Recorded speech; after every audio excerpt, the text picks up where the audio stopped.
So another question that we often get is parents saying, well, the pressure doesn't come from me. It doesn't come from household. It comes from their peers or from the school. It's the world that they live in is that stressed. And that's why my kid is pushing so hard and is so stressed. Right, right.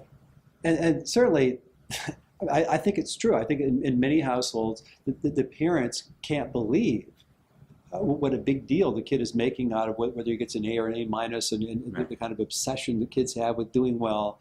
And I think that the whole society, and particularly in this area, particularly in the East Coast, Yeah. it kind of, I think, creates, or at least contributes to this. And there's Yeah. certain kids who are more vulnerable to becoming really highly anxious and really highly stressed than other kids are.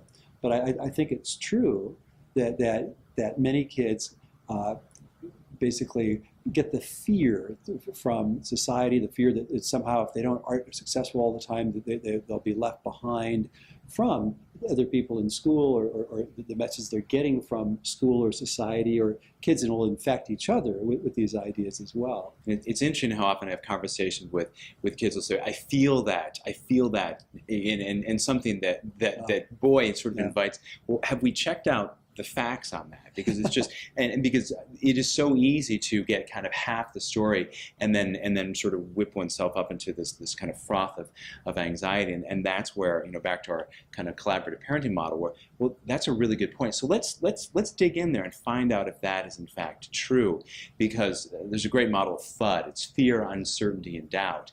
And with a gap of knowledge, it's so easy to, if we don't know the full story, for many people, and certainly for kids who are sleep deprived on top of it all, without having the actual facts, to fill that gap with a story that oftentimes is much more alarming than what the reality actually is. Yeah. And so as parents, if we can hear that and say, well, I do recognize, sweetheart, the school that you attend to is really kind of tightly wound. I met your friends, they're lovely, but again, they're pretty hard charging. It's important for us, for you to know from mom and dad, that we appreciate that you're working hard, but if you don't get whatever GPA, it's not true that you're never going to be successful in life. Yeah, yeah. And I think that certainly, I felt for years that most of our work as parents, it's really on ourselves. In many ways, it's healing our fear about our kids. I mean, all our anxiety about our kids, it's not about the present.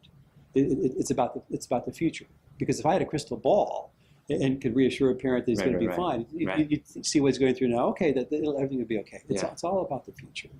Can you share that story you were telling me about the student who was, well, a little hard charging? Yeah, I will. And I'll tell you, too, just in relation to what you were saying, that when I was in ninth grade, well, actually, one of my best friends in college, who I went to high school with, we weren't such best friends in high school, but we became good friends in college. When he was in ninth grade, which is the last year of junior high when I went to school, that his mother was away. He tended to be anxious. His mother was away tending a sick relative or something. And he tended to be anxious anyway. And he had a very macho gym teacher, and the kids were screwing around. He said, okay, you kids can screw around this year, but next year your grades are going to follow you the rest of your life. And this kid literally was hospitalized for a while. He became so anxious and fearful based on this message. And I've felt like so much of my responsibility is to help kids and parents understand or develop a more accurate model of reality.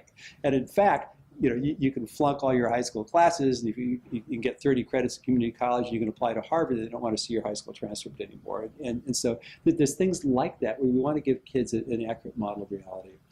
And I think that this kid you're asking about, I do see a lot of kids where that internal drive and pressure, it really largely comes from their own kind of obsessions. Mm-hmm. And I saw a girl recently who has a great deal of difficulty getting started on assignments, tends to avoid them a lot, waits till she feels a great sense of urgency through procrastination, and then just works furiously and stays up all night, accompanied by high anxiety, makes it miserable for herself and her parents.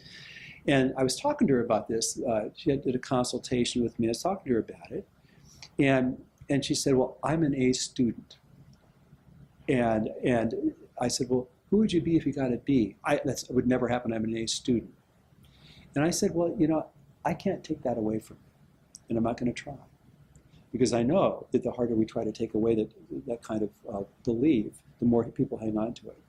But I said that it might be better for you in the long run to have a little bit more flexible definition for yourself, because it's certainly possible that at some point, you're going to forget something, or you're going to stay up so late, and you're going to freeze on a test, and you'll get a B. And then who will you be? And you might want to. It might be good for you to think about before that happens. Who would I be if I got a B? And it might also, because it'd be good for you to think about learning ways to make that part of your brain that's sensitive to fear and threat less sensitive and reactive. And so the last time I saw her, she was actually learning to meditate. She kind of thought about it a little bit, and she liked the idea of not being so constantly tied up in knots and fearful all the time. And so I think that it is definitely true that many kids bring this on themselves. And I think that we don't want to spend day after day trying to talk them out of it, because if we do, it becomes part of a dance and they hold on tighter to it. But I do think that we want to periodically try to say that, look, I can't take this away from you, but I see it differently. If you'd like to hear the way I see it, I'd love to share it with you. I'd like to give you some other ways of looking at this, and then you can decide.